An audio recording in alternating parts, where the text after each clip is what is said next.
Blogger Roundup. It is myOrganized.life live, April 9th, 2020. But it's not a Friday, it's a Thursday. That's because tomorrow's Good Friday. And so we did not want to miss your favorite show. And yours. Blogger Roundup. So that's why we... Because we are off tomorrow. We're off on Friday. We're off on Friday too, but we just didn't want to miss this show. So that's why we're doing it today on Thursday. Flannel. Yeah, you've got your Friday flannel on. It's getting a little warm. It's right to the point where I don't know. I might be retiring the flannel for the season, although it's supposed to be getting colder here, like over the next 4 or 5 days, right? Yeah, it is. Like 40 degrees today. No. Anyway, well, hey, welcome to myOrganized.life live. I'm John Hunt. And I'm Leanne Thompson. And this is the show where we give you organizing tips, advice, and on Fridays, even though it's Thursday, before the best and greatest and goodest Friday there was, or is, this is Blogger Roundup. So anyway, Leanne scours the blogs and finds the best COVID-19 related blogs you can find, because that's basically what everyone's talking about right now, right? Exactly. And we've got some good ones today. So should we start off with the first one? Let's do it. Put up that slide. First one is our friend Leslie Josell from Order Out of Chaos. We haven't talked about her blog in a while. So she's big on school. You know, she's deals a lot with students. So this is how can I realistically homeschool kids of different ages and needs. So, you know, everyone's a teacher now. Parenting, you know, everybody's a teacher. So how does the family schedule work when you're homeschooling children of different ages, varying curriculums, assignments, and attention spans? So she gives some tips on this. So it's pretty interesting. Can you believe that her business probably overnight just kind of exploded? Because all of a sudden, you know, she does so much online education and tutoring kinds of things with her business. And now, like, everyone in the world is online. Yeah. It'd be interesting to get her on a podcast right now. Yeah, we should. See what's going on with her these days. So first of all, she talks about scheduling class time. So have your students stay on the school schedule no matter what their age. If they had to physically be present for class, still make them physically be present at home for their school hours. And let's see, have your children body double one another. So some kids working in the same room helps them stay motivated and on task. They need the extra noise and shufflings around to stay focused and get activated. Let's see. She says, though we might consider a quiet and secluded bedroom the ideal workspace, it can actually be distracting. Let's see. And create a common work area for your kids. So whether it's bedroom, the table, or whatnot, have it be common where everyone is there. And also switch these places around so they don't get bored. So change up the scenery, but make sure they're still staying together, but maybe in a different part of the house. We're kind of doing this thing where, like, part of the time I'm in the bedroom, part of the time I'm in the living room, part of the time I'm in the kitchen. I'm kind of moving my workspace around, and everybody is kind of to get that change of pace. I think it's a great idea. Does it help you stay motivated to do that, you think? Well, I'm trying my best. Yeah. And okay, so she talks about infusing their learning with movement. She says homework is boring, and so then changing locations, but also do games like hide the homework. So maybe you put their math homework underneath the table and they do the problems under there, or set a timer and beat the clock on your multiplication tests, stuff like that. And creating a study soundtrack, so just music playing in the background, a playlist that everyone likes, and then designate different areas in your home for school and then all other areas for homework. So it's, awesome. Again, the variety of places. So go to her website because there's lots of stuff in there that I didn't cover. It's Order Out of Chaos. Yeah, slide up. Order Out of Chaos. How can I realistically homeschool kids of different ages and needs? Great. All right, next slide up is Linda Samuels, Oh So Organized. You know, she redid her blog, and this one, How to Let Go of Guilt During the COVID-19 Crisis. And in perfect Linda form, this is so deep that we're just going to be able to scratch the surface on this one because she's got a lot of things about, just the whole concept of guilt. She says, what is it with guilt and the difficulty of letting go? We feel guilty when we think we've done something wrong or failed to do something we thought we should have done. We blame ourselves when something we feel responsible for we didn't do. So during several recent conversations, she noticed that we've kind of been especially hard on ourselves and experienced many types of guilt. So we're going to touch on a few of them. The first one is productivity guilt. She quotes a New York Times article that was entitled, "Stop Trying to Be Productive." You know, it's really interesting as we work from home here, all of a sudden we got a lot more time. I don't know if you feel this way or not. I mean, just, you know, my commute's normally about 25 minutes. So I'm saving 50 minutes a day there. Wow. And just, you know, the lunchtime, you know, I'm taking like a 5-minute lunch instead of a half-hour lunch now. And then you kind of feel guilty that you have this extra time and you want to kind of absorb it. So she's saying, don't feel guilty about that. It's terrible. How do you think about that? Do you feel guilty? Yeah, no, I agree. I think in not just work, but other home stuff, you know, if you don't get to clean the house, you feel guilty because, oh, I have this time, I should have cleaned that bathroom, but I guess it's okay. I had an email conversation with Debbie Rosemont at the end of last week, and I just basically said, I'm not sure what I'm going to do this weekend, and she said, it's okay not to do anything. You can just be is fine. Right, we get like a 3-day weekend here starting tomorrow, and so it's kind of weird. I even found myself like last night working on work stuff. It's like no, you can't do that. You've got to just like compartmentalize your day. We have a whole other podcast. In fact, Louise's podcast yesterday really talks about that idea of getting a checklist, kind of a daily routine going when you work from home. So okay, getting back to more guilt. I'm feeling guilty now that we're not getting as much of our article exposed. Let's cover another one, boundaries guilt. So she says, I predict that at some point we will be directly touched by COVID-19. We might have a family member, a coworker, or a patient that has it. And so we're being asked to kind of, you know, especially with like social distancing, keeping our boundaries. And so we have to not feel bad about some of the things we're being asked to do now. So we want to make sure that we have to basically help in the situation and maybe even have to redefine our boundaries and not feel guilty about them. Right. Let's see. I'm going to cover one more because, again, this is the Linda Samuels, Encyclopedia Britannica blog post. But they're great. I love her posts. They're awesome. Did you print it? What? Yeah. You did? Okay. I did read it. But I'm saying there's no way. I mean, otherwise we would be here till Friday. I didn't know if you were going from your computer screen or the paper. So. Well, plus, you know me, I read a couple sentences, then I have to have commentary on it, and then all of a sudden it becomes, a 3-hour show. So we don't want that. Sidetrack is your middle name. Right.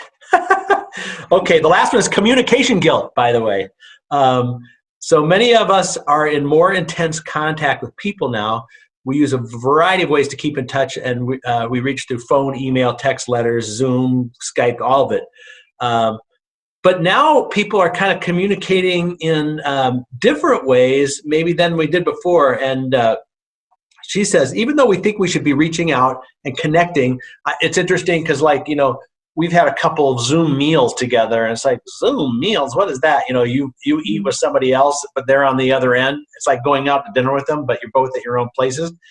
But, we didn't do that before the COVID-19 thing. So why are we feeling guilty about, all this connection? And she says, even though we think we should be reaching out, what we really feel like doing is retreating into our cocoon. No talking, no communicating, just being still and quiet.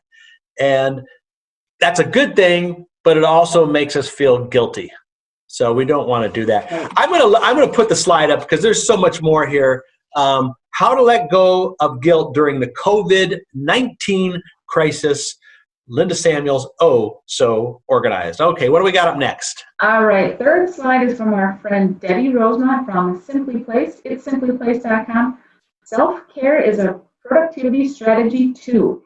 So she's been doing all week these quick hits in an organizing series. I'm not sure if you've caught any of those. Yep. And they've related to getting stuff done around the house while you're home or at work, and just kind of these quick things you can do. Well, today is about self-care. She says, during times of increased stress and uncertainty, it's more important than ever to take good care of yourself. Take time to do things that feel good, help you feel grounded, and take care of your body and mind. So here are just some things, some ideas that you can do. And even you can do this, John. Even me? Yes, apply a facial mask. And she says, yes, men can do that too. So you should apply a facial mask this weekend. Let's see, read a good book. Not that kind of mask. Not this kind of mask. Like, you mean like the kind you do in a spa? Yeah. Numbers on your eyes? The mud, lay there. Oh, yeah. Yeah. Let's see. Okay. Read a book. Maybe take care of your fingernails, do your little manicure, go for a nice walk or a run. Maybe start journaling. Let's see how those nails. They look okay. I know they're not. Actually, I clipped them 2 days ago. Okay, that's good. Listen or make some music. Hey, now would be the perfect time for you to start using your drum set again. Absolutely. Really annoy those neighbors. Watch a movie or a documentary. Take a nap. And then take advantage of free courses or offerings like, maybe learning a new language or teaching yourself how to play an instrument or whatnot.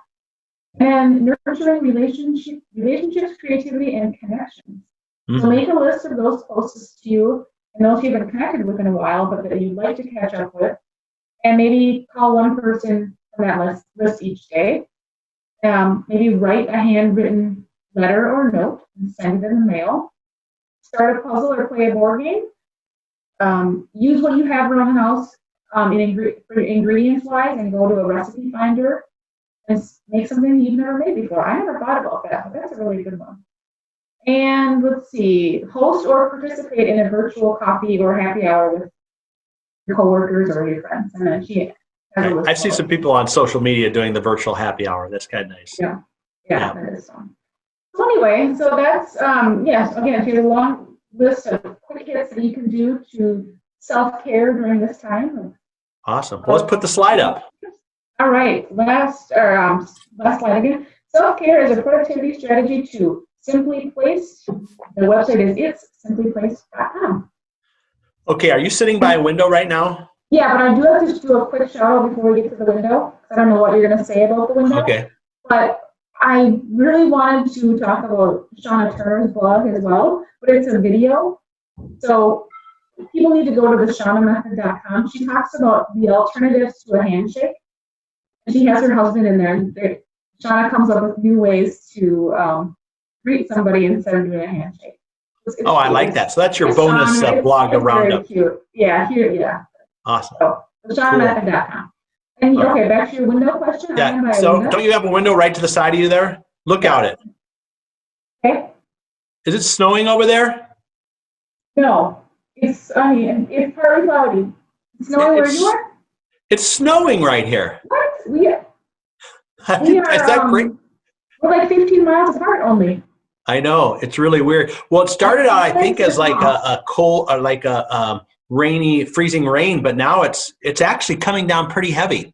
But really? I have the window shades kind of drawn. I don't want to move the computer around to show you, but anyway. Sorry, this window is blue sky with some big clouds. Oh, that window, my front window, it's all gray. Yeah, so yeah. The line must be right above me. Huh. Isn't that weird? Yeah, anyway, okay, enough of that. By the way, speaking of Linda Samuels, we have a new podcast next Wednesday from her. Yes, we're talking more about some of the ways to deal with, we're doing the whole series on work from home, and she's got a great angle on this. So we'll cover that next week. Maybe we'll even do a tease at the beginning of the week to let people see a little clip of that too. I've been emailing with her a lot this week, just about how we're doing and personal stuff and not personal. She's just the sweetest. Yeah. Several of the organizers are like that too. They're really, and I think, I mentioned this in the podcast, most of them actually work from home. So this is not new for them. Right. But it is changing kind of their business a little bit too. Right. See this house plant right here? Yeah. It came from an arrangement from my grandma's funeral back in November.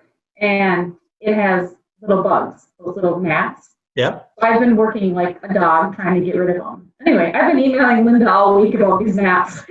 Her husband has a green thumb, and he's given me some advice. And Linda, in her, of course, just calm, serenity way, told me, you can't get rid of them. You might need to get rid of the plants. You're holding on probably because they came from your grandma's funeral. She's just the sweetest. I'd love to see her garden too. She takes really nice photography out there too. She does. But they're not too far from, she's New York, right outside New York City. So it's probably pretty dicey out there right now. Yeah, one of her daughters is in Brooklyn. Oh. Right there. So she's kind of worried about her, but her and her husband are staying healthy and just good. Wow. Well, everyone send your shout outs and love to Linda and her family too, because and Leslie Josell lives right down the street practically. Yeah, two of our bloggers are in New York this week, so that's cool. Debbie's out in Seattle, and in the podcast that we did, not this week but last week, she's only about 15 miles from Kirkland, which is one of the big hot spots that started the whole thing. So wow. Well, we'll get through this somehow, won't we? Yes, we will. Hopefully we'll be back in the office soon, and it'll be great. Awesome. All right, well, folks, tomorrow's Good Friday. We're off. Have a happy Easter if that's something you celebrate. And we'll be back Monday, 2 p.m. Central, 3 Eastern, noon Pacific, right here, myOrganized.life live. The Organized Home Office from myOrganized.life. When you work from home, your workspace doesn't have to be bland and boring. Brighten up your home office with organizing solutions from myOrganized.life. It's just for you. myOrganized.life. myOrganized.life.